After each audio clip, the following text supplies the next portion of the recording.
जय श्री कृष्ण बंधुओं, आपके अपने चैनल भक्ति की शक्ति में बहुत बहुत स्वागत है। आज बृहस्पतिवार के दिन सुनिए बृहस्पति देवता की संपूर्ण कथा। पौराणिक कथा के अनुसार प्राचीन समय की बात है। भारतवर्ष में एक राजा राज्य करता था।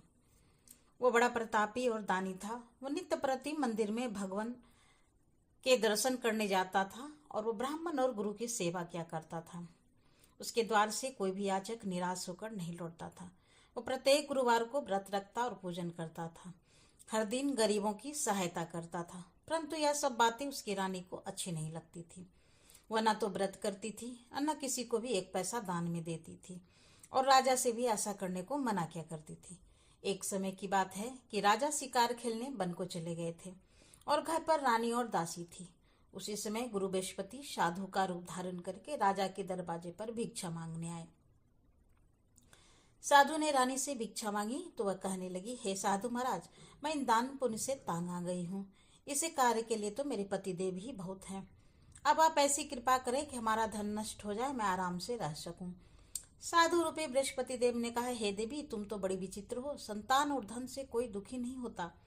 इसको तो सभी चाहते हैं। पापी भी पुत्र और धन की इच्छा करता है।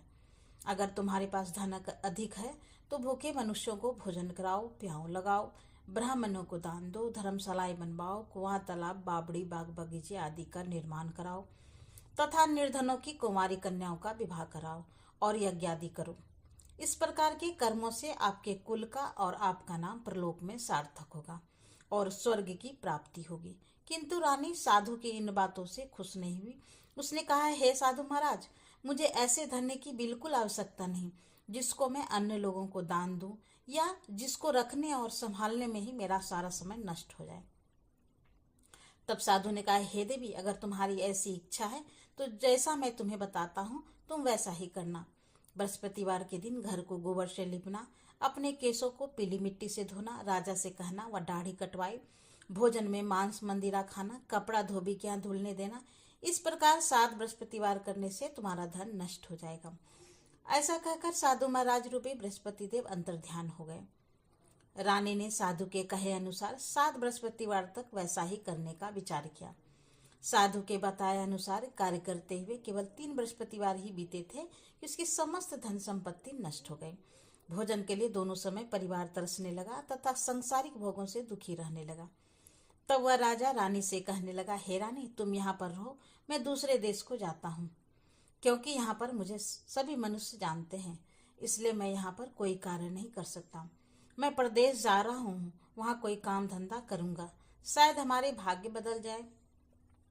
ऐसा कहकर राजा प्रदेश चला गया। वह वहां जंगल से लकड़ी काट कर लाता और शहर में बेचता। इस तरह जीवन व्यतीत करने लगा। इधर राजा के बिना रानी और दासी दुखी रहने लगी। किसी दिन भोजन मिलता और किसी दिन जल पीकर ही रह जाती। एक बार रानी और दासी को 7 दिन बिना भोजन के रहना पड़ा तो रानी ने अपनी दासी से कहा, हे दासी, यहाँ पास ही के नगर में मेरी बहन रहती है। वो बड़ी धनवान है। तो उसके पास जा और वहां से 5 सेर बेझर मांग लिया, जिससे कुछ समय के लिए गुजर हो जाएगा। दासी रानी की बहन के पास गई। रानी की बहन उस समय पूजा कर रही थी। दासी ने रानी की बहन से कहा, हे रानी, मुझे आपकी बहन ने भेजा है, मुझे 5 सेर बेझर दे दो। दासी ने यह बात अनेक बार कही, परंतु रानी की बहन ने कोई उत्तर नहीं दिया, क्योंकि उस समय वह बृहस्पतिवार की कथा सुन रही थी। जब दासी को रानी की बहन से कोई उत्तर नहीं मिला तो वह बहुत दुखी हुई और उसे क्रोध भी आया। वह लौटकर रानी से बोली, हे रानी, आपकी बहन तो बड़ी ही घमंडी है। वह तो छोटे लोगों से बात ही नहीं करती। मैंने उससे बहुत बार कहा, लेकिन उसने कोई उत्तर नहीं दिया। मैं वापस चली आई। रानी बोली, हे दासी, इसमें उसका कोई दोष नहीं है। जब बुरे दिन आते हैं तब कोई सहारा नहीं देता। अच्छे बुरे का पता विपत्ति काल में ही लगता है। अब तो जो ईश्वर की इच्छा होगी वही होगा। यह सब हमारे भाग्य का दोष है। उधर रानी की बहन ने सोचा कि मेरी बहन की दासी आई थी, परंतु मैं उससे नहीं बोली, इससे वह बहुत दुखी हुई होगी। अतः कथा सुन और विष्णु भगवान का पूजन समाप्त कर वह अपनी बहन के घर आई और कहने लगी, हे बहन, मैं बृहस्पतिवार का व्रत कर रही थी। तुम्हारी दासी हमारे घर गई थी, परंतु जब तक कथा होते हैं तब तक न उठते हैं और न बोलते हैं, इसलिए मैं नहीं बोली। कहो दासी, क्यों गई थी? रानी बोली, बहन, हमारे घर अनाज नहीं था वैसे तुमसे कोई बात छिपी नहीं है, इस कारण मैंने दासी को तुम्हारे पास 5 सेल बेजहर के लिए भेजा था। रानी की बहन बोली, बहन देखो, बृहस्पति भगवान सबकी मनोकामनाएं पूर्ण करते हैं। देखो, शायद तुम्हारे घर में अनाज रखा हो। यह सुनकर दासी घर के अंदर गई तो वहां उसे एक घड़ा बेजहर का मिल गया। उसे बड़ी हैरानी हुई, क्योंकि उसने एक एक बर्तन देख लिया था। उसके बाहर आकर रानी को बताया। दासी अपनी रानी से कहने लगी, हे रानी, देखो, वैसे हमको जब अन्न नहीं मिलता तब हम रोज व्रत ही तो करते हैं। अगर इससे व्रत की विधि और कथा पूछ ली जाए तो उससे हम भी क्या करेंगे। दासी के कहने पर रानी ने अपनी बहन से बृहस्पतिवार व्रत के बारे में पूछा। उसकी बहन ने बताया, हे रानी बहन, बृहस्पतिवार को सूर्योदय से पहले उठकर स्नान करके बृहस्पतिवार का व्रत करना चाहिए, लेकिन उस दिन सिर नहीं धोना चाहिए। बृहस्पतिवार के व्रत में चने की दाल और मुनक्के से विष्णु भगवान का केले के वृक्ष की जड़ में पूजन करें तथा दीपक जलावें। उस दिन एक ही समय भोजन करें। भोजन पीले खाद्य पदार्थ का करें और कथा सुने। इस प्रकार करने से गुरु भगवान प्रसन्न होते हैं, अन्नपुत्र धन देते हैं, मनोकामना पूर्ण करते हैं। व्रत और पूजन की विधि बताकर रानी की बहन अपने घर लौट गई। रानी और दासी दोनों ने निश्चय किया कि बृहस्पति देव भगवान का पूजन जरूर करेंगे। 7 दिन बाद जब बृहस्पतिवार आया तो उन्होंने व्रत रखा और गुड़साल में जाकर के चना और गुड़ बिन लाई तथा उसकी दाल से केले की जड़ तथा विष्णु भगवान का पूजन किया। अब पीला भोजन कहाँ से आए? दोनों बड़ी दुखी हुई, परंतु उन्होंने व्रत किया था, इस कारण बृहस्पति देव भगवान प्रसन्न थे। एक साधारण व्यक्ति के रूप में वे 2 थालों में सुंदर पीला भोजन लेकर आए और दासी को देकर बोले, हे दासी, यह भोजन तुम्हारे और रानी के लिए है, तुम दोनों कर लेना। दासी भोजन पाकर बहुत प्रसन्न हुई और रानी से बोली, रानी जी, भोजन कर लो। रानी को भोजन आने के बारे में कुछ भी पता नहीं था, इसलिए वह दासी से बोली, जा तू ही भोजन कर, क्योंकि तू व्यर्थ में हंसी उड़ाती है। तब दासी बोली, रानी, एक व्यक्ति भोजन दे गया है। तब रानी कहने लगी, वो भोजन तेरे लिए ही देकर गया है, तू ही भोजन कर। दासी ने कहा, वो व्यक्ति हम दोनों के लिए 2 थालों में भोजन देकर गया है, इसलिए मैं और आप दोनों ही साथ साथ भोजन करेंगे। फिर दोनों ने गुरु भगवान को नमस्कार कर भोजन प्रारंभ किया। उसके बाद से वे प्रत्येक बृहस्पतिवार को गुरु भगवान का व्रत और पूजन करने लगी। बृहस्पति भगवान की कृपा से उसके पास धन हो गया, परंतु रानी फिर पहले की तरह आलस्य करने लगी।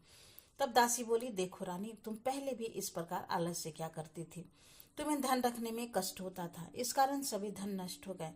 अब गुरु भगवान की कृपा से धन मिला है तो तुम्हें फिर आलस होता है। बड़ी मुसीबतों के बाद हमने यह धन पाया है, इसलिए हमें दान पुण्य करना चाहिए। तुम भूखे मनुष्यों को भोजन कराओ, प्याऊ लगाओ, ब्राह्मणों को दान दो, कुआं, तालाब, बावड़ी, बाग बगीचे आदि का निर्माण कराओ, मंदिर पाठशाला बनवाकर दान दो, कुंवारी कन्याओं का विवाह कराओ, धन को शुभ कर्मों में खर्च करो, जिससे तुम्हारे कुल का यश बढ़े और स्वर्ग की प्राप्ति हो और पितर प्रसन्न हो। दासी की बात मानकर रानी ने इस प्रकार के कर्म करने प्रारंभ कर दिए, जिससे उसका काफी यश फैलने लगा।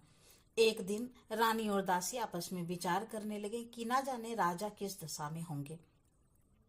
उनकी कोई खोज खबर नहीं है। उन्होंने बृहस्पति देव से प्रार्थना की और तब भगवान ने रात्रि में राजा को स्वप्न में कहा, हे राजा, उठ, तेरी रानी तुझको याद करती है। अब अपने देश को वापस लौट जा। राजा प्रातःकाल उठकर जंगल से लकड़ियां काटकर लाने के लिए जंगल की ओर चल पड़ा। जंगल से गुजरते हुए वह सोचने लगा, रानी की गलती से उसे कितने दुख भोगने पड़े। राजपाट छोड़कर उसे जंगल में आकर रहना पड़ा। जंगल से लकड़ियां काटकर उन्हें बेचकर गुजारा करना पड़ा। उसी समय उस जंगल में बृहस्पति देव एक साधु का रूप धारण करके आए और राजा के पास आकर बोले, हे लकाराहारे, तुम इस सुनसान जंगल में किस चिंता में बैठे हो, मुझे बतलाओ। ये सुनकर राजा की आंखें आंसू से भर गए और साधु की वंदना करके वह बोला, हे प्रभु, आप सब कुछ जानने वाले हैं। ऐसा कहकर राजा ने साधु को अपनी संपूर्ण कहानी सुना दी। महात्मा दयालु होते हैं। वे राजा से बोले, हे राजा, तुम्हारी पत्नी ने बृहस्पति देवी के प्रति अपराध किया था, जिसके कारण तुम्हारी यह दशा हुई है। अब तुम किसी बात की चिंता मत करो, भगवान तुम्हें पहले से अधिक धन देंगे। देखो, तुम्हारी पत्नी ने बृहस्पतिवार का व्रत करना प्रारंभ कर दिया है। अब तुम भी बृहस्पतिवार का व्रत करके चने की दाल और गुड़ जल के लोटे में डालकर केले का पूजन करो।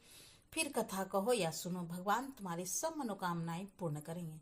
साधु को प्रसन्न देखकर राजा बोला, हे प्रभु, मुझे लकड़ी बेचकर इतना पैसा नहीं मिलता जिससे भोजन करने के उपरांत बचा सकूं। और मैंने रात्रि में अपनी रानी को व्याकुल देखा है। मेरे पास कोई साधन नहीं जिससे समाचार जान सकूं। फिर मैं बृहस्पति देव की क्या कहानी कहूँ, मुझे तो कुछ भी मालूम नहीं है। साधु ने कहा, हे राजा, तुम किसी बात की चिंता मत करो। बृहस्पतिवार के दिन तुम रोजाना की तरह लकड़ियां लेकर शहर में जाओ। तुम्हें रोज से दुगुना धन प्राप्त होगा, जिससे तुम भली भांति भोजन कर लोगे और बृहस्पति देव की पूजा का सामान भी आ जाएगा। बृहस्पतिवार की कथा इस प्रकार से है। प्राचीन काल में एक बहुत ही निर्धन ब्राह्मण था। उसकी कोई संतान नहीं थी। वह नित्य पूजा पाठ करता, परंतु उसकी पत्नी बहुत मलिनता के साथ रहती थी। वह न तो स्नान करती और न किसी देवता का पूजन करती थी। प्रातः काल उठते ही सबसे पहले भोजन करती, बाद में कोई अन्य काम क्या करती थी। ब्राह्मण देवता बहुत दुखी रहते थे। पत्नी को बहुत समझाते, किंतु कोई परिणाम नहीं निकलता। भगवान की कृपा से ब्राह्मण की पत्नी की कन्या उत्पन्न हुई। वह कन्या अपने पिता के घर में बड़ी होने लगी। वह बालिका प्रातः स्नान करके भगवान विष्णु का जाप करती। वह बचपन से ही बृहस्पतिवार का व्रत भी करने लगी थी। पूजा पाठ समाप्त कर स्कूल जाती तो अपने मुट्ठी में जौ भर के ले जाती और पाठशाला के मार्ग में डालती जाती। वही जौ सोने के हो जाते तो लौटते समय उसको बीनकर घर ले आती। और एक दिन वह बालिका सूप में सोने के जौ को फटक कर साफ कर रही थी, तो तभी माँ ने देख लिया और कहने लगी, बेटी, सोने के जौ को फटकने के लिए सोने का सूप भी होना चाहिए। दूसरे दिन गुरुवार था। उस कन्या ने व्रत रखा और बृहस्पति देव से प्रार्थना करके कहा, हे प्रभु, यदि मैंने सच्चे मन से आपकी पूजा की है तो मुझे सोने का सूप दे दो। बृहस्पति देव ने उसकी प्रार्थना स्वीकार कर ली। रोजाना की तरह कन्या जौ फैलाती हुई पाठशाला चली गई। पाठशाला से लौटकर जौ बीन रही थी तो बृहस्पति देव की कृपा से उसे सोने का सूप मिला। उसे वह घर ले आई और उससे जौ साफ करने लगी, परंतु उसकी माँ का वही ढंग रहा। एक दिन की बात है, वह कन्या सोने के सूप में जौ साफ कर रही थी। उस समय उस नगर का राजकुमार वहां से होकर निकला। इस कन्या के रूप और सोने के सूप में जौ को साफ करते देखकर वह उस कन्या पर मोहित हो गया। राजमहल आकर वह भोजन तथा जल त्याग कर उदास होकर लेट गया। राजा को जब राजकुमार द्वारा अन्न जल त्यागने का समाचार मिला तो वह अपने मंत्रियों के साथ वह अपने पुत्र के पास आए और बोला, हे बेटा, तुम्हें किस बात का कष्ट है? किसी ने अपमान किया है अथवा और कोई कारण मुझे बताओ, मैं वही कार्य करूंगा जिससे तुम्हें प्रसन्नता हो। तब राजकुमार ने अपने पिता की बातें सुनी और बोला, मुझे आपकी कृपा से किसी बात का दुख नहीं है। किसी ने मेरा अपमान नहीं किया है, परंतु मैं उस लड़की से विवाह करना चाहता हूँ जो सोने के सूप में जौ साफ कर रही थी। यह सुनकर राजा आश्चर्य में पड़ गया और बोला, हे बेटा, इस तरह की कन्या का पता तुम ही लगाओ, मैं उसके साथ तेरा विवाह अवश्य ही करवा दूंगा। राजकुमार ने राजा को उस लड़की के घर का पता बतलाया। मंत्री उस लड़की के घर गया और राजा का आदेश ब्राह्मण को सुनाया। कुछ ही दिन बाद ब्राह्मण की कन्या का विवाह राजकुमार के साथ संपन्न हो गया। कन्या के घर के जाते ही उस ब्राह्मण देवता के घर में पहले की तरह गरीबी का निवास हो गया। अब भोजन के लिए भी अन्न बड़ी मुश्किल से मिलता था। एक दिन दुखी होकर ब्राह्मण अपनी पुत्री से मिलने गया। बेटी ने पिता की दुखी अवस्था को देखा और अपनी माँ का समाचार पूछा। ब्राह्मण देवता ने सभी हाल कह सुनाया। तब कन्या ने बहुत सारा धन देकर अपने पिता को विदा कर दिया। इस तरह ब्राह्मण का कुछ समय सुखपूर्वक व्यतीत हुआ, लेकिन कुछ दिन बाद फिर वही हाल हो गया तथा ब्राह्मण फिर अपनी कन्या के यहाँ गया और सभी हाल कहा तो पुत्री कहने लगी, हे पिताजी, आप माता जी को यहाँ ले लाओ, मैं उन्हें वह विधि बता दूंगी जिससे गरीबी दूर हो जाए। अब ब्राह्मण देवता अपनी पत्नी को साथ लेकर अपनी पुत्री के पास राजमहल में पहुंचे तो पुत्री अपनी माँ से को समझाने लगी, हे माँ, तुम प्रातः काल उठकर प्रथम स्नान आदि करके विष्णु भगवान का पूजन करो तो सब दरिद्रता दूर हो जाएगी। परंतु उसकी माँ ने एक भी बात नहीं मानी। वो प्रातः काल उठकर अपनी पुत्री का बचा जूठन खा लेती थी। एक दिन उसकी पुत्री को बहुत गुस्सा आया। उसने एक रात कोठरी में सारा सामान निकाल दिया और उसमें अपनी माँ को बंद कर दिया। प्रातः उसमें से निकाला तथा स्नान आदि करा के पूजा पाठ करवाया तो उसकी माँ की बुद्धि ठीक हो गई। इसके बाद वह नियम से पूजा पाठ करती और प्रत्येक बृहस्पतिवार को व्रत करने लगी। इस व्रत के प्रभाव से उसकी माँ भी बहुत धनवान हो गई और बृहस्पति देवता के प्रभाव से स्वर्ग को गई। यह ब्राह्मण भी सुखपूर्वक इस लोक से सुख भोग कर स्वर्ग को प्राप्त हुआ। इस तरह कहानी कहकर साधु महाराज वहां से लोप हो गए। धीरे धीरे समय बीतता गया और फिर बृहस्पतिवार का दिन आया। राजा जंगल से लकड़ी काटकर किसी शहर में बेचने गए। उसे उस दिन से और दिनों से अधिक धन मिला। राजा ने चना, गुड़ और आदि लाकर बृहस्पतिवार का व्रत किया। उस दिन से उसके सभी कलेश दूर हुए। परंतु जब अगला गुरुवार का दिन आया तो वह बृहस्पतिवार का व्रत करना भूल गया। इस कारण बृहस्पति भगवान नाराज हो गए। उस दिन उस नगर के राजा ने विशाल यज्ञ का आयोजन किया तथा अपने समस्त राज में घोषणा करा दी कि कोई भी मनुष्य अपने घर में भोजन न बनाए और आग भी न जलाए। समस्त जनता मेरे यहाँ भोजन करने आए। इस आज्ञा को जो नहीं मानेगा उसको फांसी की सजा दी जाएगी। राजा की आज्ञा अनुसार राज्य के सभी निवासी राजा के भोज में सम्मिलित हुए, लेकिन लकड़हारा कुछ देर से पहुंचा, इसलिए राजा उसको अपने साथ महल में ले गए। जब राजा लकड़हारे को भोजन करा रहे थे तो रानी की दृष्टि उस खूंटी पर पड़ी जिस पर उसका हार लटका हुआ था। उसे हार खूंटी पर लटका दिखाई नहीं दिया। रानी को निश्चय हो गया कि मेरा हार उस लकड़हारे ने चुरा लिया है। उसी समय सैनिक बुलाकर उसको कैद खाने में डलवा दिया। जब लकड़हारा कारागार में पड़ गया तो बहुत दुखी होकर विचार करने लगा कि ना जाने कौन से पूर्व जन्म के कर्म से मेरे ये दुख प्राप्त हुए, और उसी साधु को याद करने लगा और जो जंगल में मिला था। तत्काल बृहस्पति देव साधु के रूप में प्रकट हो गए और उसकी दशा को देखकर कहने लगे, अरे मूर्ख, तूने बृहस्पति देवता की कथा नहीं की, इस कारण तुझे दुख प्राप्त हुआ है। अब चिंता मत कर। बृहस्पतिवार के दिन कारागार के दरवाजे पर 4 पैसे पड़े मिलेंगे। उससे तो बृहस्पति देव की पूजा करना तो तेरे सभी कष्ट दूर हो जाएंगे। अगले बृहस्पतिवार उसे कारागार के द्वार पर 4 पैसे पड़े मिले। राजा ने पूजा का सामान मंगवाकर कथा कही और प्रसाद बांटा। उसी रात्रि को बृहस्पति देव ने उस नगर के राजा को स्वप्न में कहा, हे राजा, तूने जिस आदमी को कारागार में बंद कर दिया है वह निर्दोष है, वह राजा है, उसे छोड़ देना। रानी का हार उसी खूंटी पर लटका हुआ है। अगर तुम ऐसा नहीं करोगे मैं तेरे राज्य को नष्ट कर दूंगा। राजा प्रातः काल उठा और खूंटी पर हार टंगा देखकर लकड़हारे को बुलाकर क्षमा मांगी तथा राजा को योग सुंदर वस्त्र आभूषण भेंट कर उसे विदा किया। गुरुदेव की आज्ञा अनुसार राजा अब अपने नगर को चल दिया। राजा जब नगर के निकट पहुंचा तो उसे बड़ा ही आश्चर्य हुआ। नगर में पहले से अधिक बाग, तालाब और कुएं तथा बहुत से धर्मशाला, मंदिर आदि बने हुए थे। राजा ने पूछा कि यह सब किसका बाग और धर्मशाला है। तब नगर के सब लोग कहने लगे, यह सब रानी और दासी द्वारा बनवाए गए हैं। राजा को आश्चर्य हुआ और गुस्सा भी आया। जब रानी ने खबर सुनी कि राजा आ रहे हैं तो उसने अपनी दासी से कहा, दासी देख, राजा हमको कितनी बुरी हालत में छोड़ गए थे, वह हमारी ऐसी हालत देख लौट ना जाए, इसलिए तू दरवाजे पर खड़ी हो जा। रानी की आज्ञा अनुसार दासी दरवाजे पर खड़ी हो गई। जब राजा आए तो उन्हें अपने साथ महल में लिवा लाई। तब राजा ने क्रोध करके अपनी तलवार निकाली और पूछने लगा, बताओ यह सब धन तुम्हें कैसे प्राप्त हुआ है। तब रानी ने बताया, हमें यह सब धन बृहस्पति देव के व्रत के प्रभाव से प्राप्त हुआ है। राजा ने तब निश्चय किया कि 7 रोज बाद तो सभी बृहस्पति देव का पूजन करते हैं, परंतु मैं रोजाना 3 बार कथा कहा करूंगा और रोज व्रत क्या करूंगा।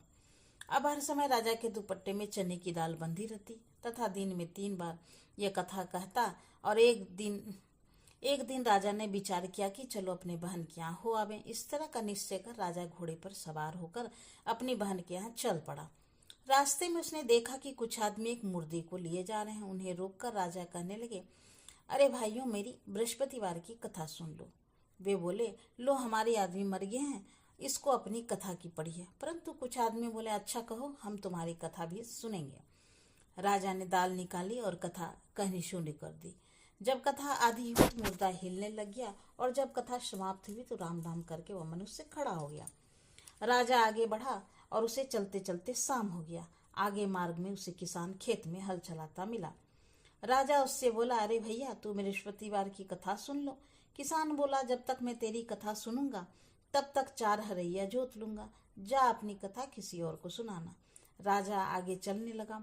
राजा के हटते ही बैल पछाड़ खाकर गिर गए तथा किसान के पेट में बहुत जोर से दर्द होने लगा। उसी समय किसान की माँ रोटी लेकर आई। उसने जब यह देखा तो अपने पुत्र से सब हाल पूछा। बेटे ने सभी हाल बता दिया। बुढ़िया दौड़ी दौड़ी घुड़सवार के पास गई और उससे बोली, मैं तेरी कथा सुनूंगी, तुम अपनी कथा मेरे खेत पर ले चल कर कहना। राजा ने लौटकर बुढ़िया के खेत पर जाकर कथा कही, जिसके सुनते ही बैल खड़े हो गए और किसान के पेट का दर्द बंद हो गया। अब राजा अपनी बहन के घर पहुंचा। बहन ने भाई की खूब मेहमानी की। दूसरे दिन प्रातःकाल राजा जगा तो देखने लगा कि सब लोग भोजन कर रहे हैं।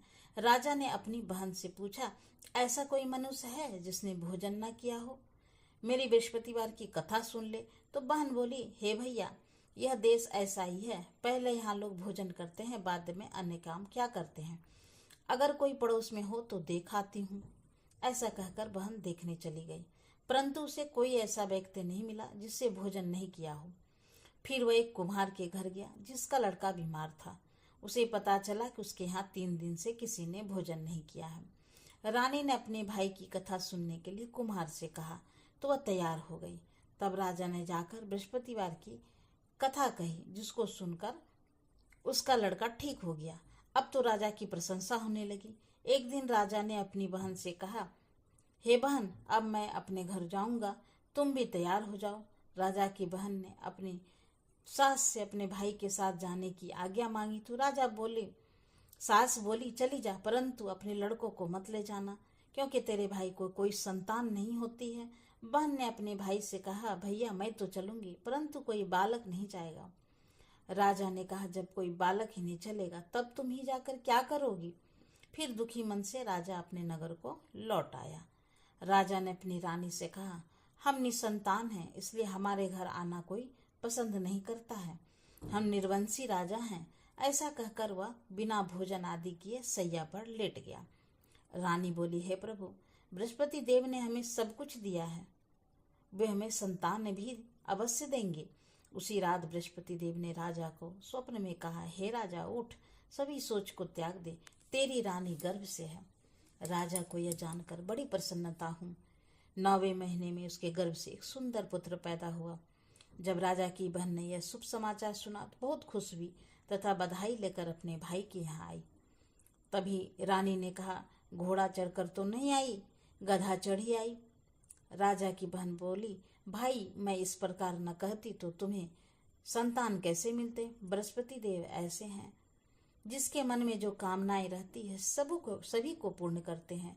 और जो सद्भावना पूर्वक बृहस्पतिवार का व्रत करता है और कथा पढ़ता है अथवा सुनता है, दूसरों को सुनाता है, बृहस्पति देव उसकी सभी मनोकामनाएं पूर्ण करते हैं।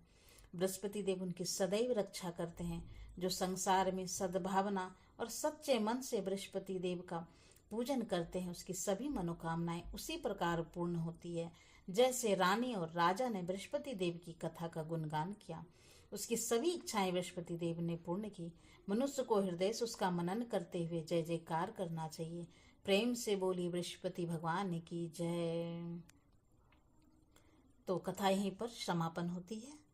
तो फिर मिलते हैं नए वीडियो में नई जानकारी के साथ। तब तक के लिए नमस्कार। Thanks for watching.